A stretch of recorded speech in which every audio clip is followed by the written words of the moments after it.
Avec Sonos, écoutez vos contenus audio préférés en toute simplicité, avec un son exceptionnel. Découvrez des enceintes au design soigné, faciles à utiliser, faciles à contrôler et qui fonctionnent toutes en parfaite synchronisation. Créez un système audio sur mesure pour votre maison et même au-delà.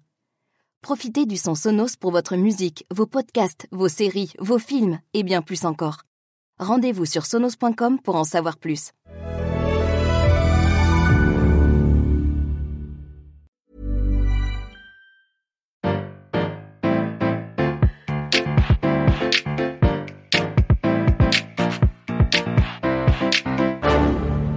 Bonjour, vous avez choisi la réponse D. Mais d'abord, écoutez la question. Aujourd'hui sur la thématique sport, qui est Junko Tabei ? Cette femme japonaise est une des pionnières de l'alpinisme. Et elle est bien badass parce que la vie et la société japonaise ne lui ont vraiment pas fait de cadeau. Junko est née en 1939 et commence la grimpe à l'âge de 10 ans.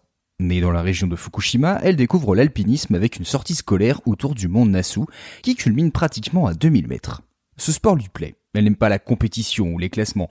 Donc l'alpinisme et son but qui est de gravir le sommet à son rythme, ça lui va parfaitement. Mais le Japon sort de la guerre. On est plus à chercher de quoi se nourrir tous les jours plutôt que d'acheter le dernier piolet en carbone. Alors elle continue de jouer avec son terrain de jeu local en attendant des jours meilleurs. Plus tard, elle devient professeure après avoir étudié l'anglais et la littérature américaine. Maintenant qu'elle est indépendante, elle cherche des clubs d'alpinisme pour continuer sa progression. Sauf qu'elle est une femme. Et ça se passe mal avec plusieurs hommes qui ne veulent pas monter avec elle, qui lui disent que sa place est à la maison, voire même qu'elle fait ça uniquement pour trouver un mari. Donc dans ces cas-là, quand on est exclu d'un sport qu'on pourrait tout à fait faire parce que les codes de la société ne sont pas en notre faveur, que fait-on ? On crée son propre club d'alpinisme, uniquement féminin. Nous sommes en 1969 et le Choshi Tohan Club est né. Et pour financer ce club, elle écrit dans une revue scientifique afin d'avoir des fonds pour des expéditions à l'étranger.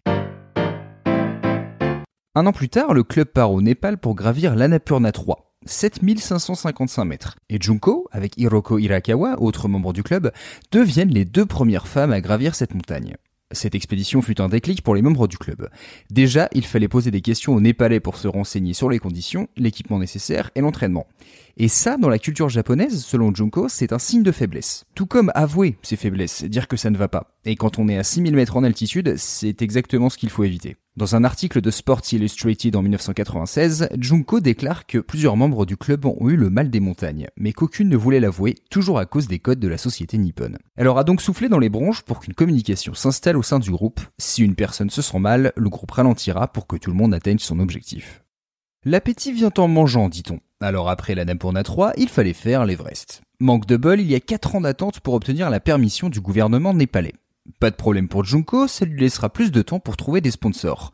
Mais encore une fois, elle se mange des murs de bêtises. Les femmes ne peuvent pas gravir l'Everest, est la réponse qu'on lui sort le plus. Et vous verrez que le vent va vite tourner après, mais on y reviendra.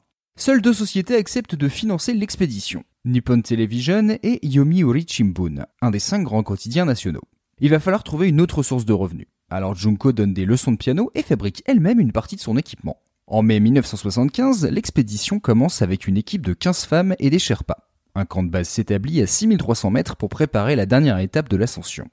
Et là, alors que le camp dort, une avalanche se déclenche et emporte tout le monde, personne et Barda dans son sillage. Junko perd connaissance et les Sherpas la sortent de la neige en la tirant par les chevilles. 12 jours après cet incident, elle atteint le sommet de l'Everest et devient la première femme de l'histoire à accomplir cet exploit. Clairement, il y a un avant et un après. Là, son retour au pays est triomphal. Des gens l'attendent à l'aéroport, les médias se l'arrachent, elle reçoit même les félicitations du roi du Népal et du premier ministre japonais.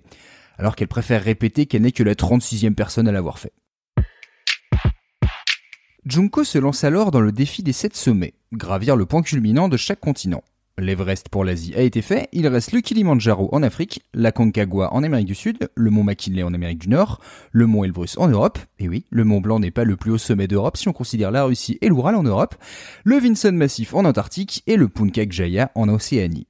Elle les accomplira entre 1980 et 1992, devenant ainsi la première femme à réussir ce défi. Point important, depuis son ascension de l'Everest, les sociétés se bousculent pour sponsoriser ses exploits. Junko décline.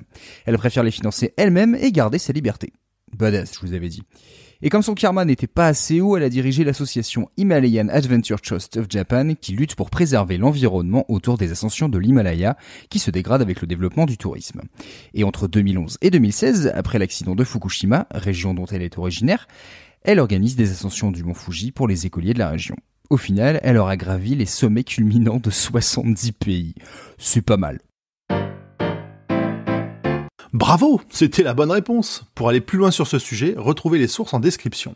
La réponse D est un podcast du label Podcut. Vous pouvez nous soutenir via Patreon ou échanger directement avec les membres du label sur Discord. Toutes les informations sont à retrouver dans les détails de l'épisode. À lundi pour une nouvelle question sur la thématique musique.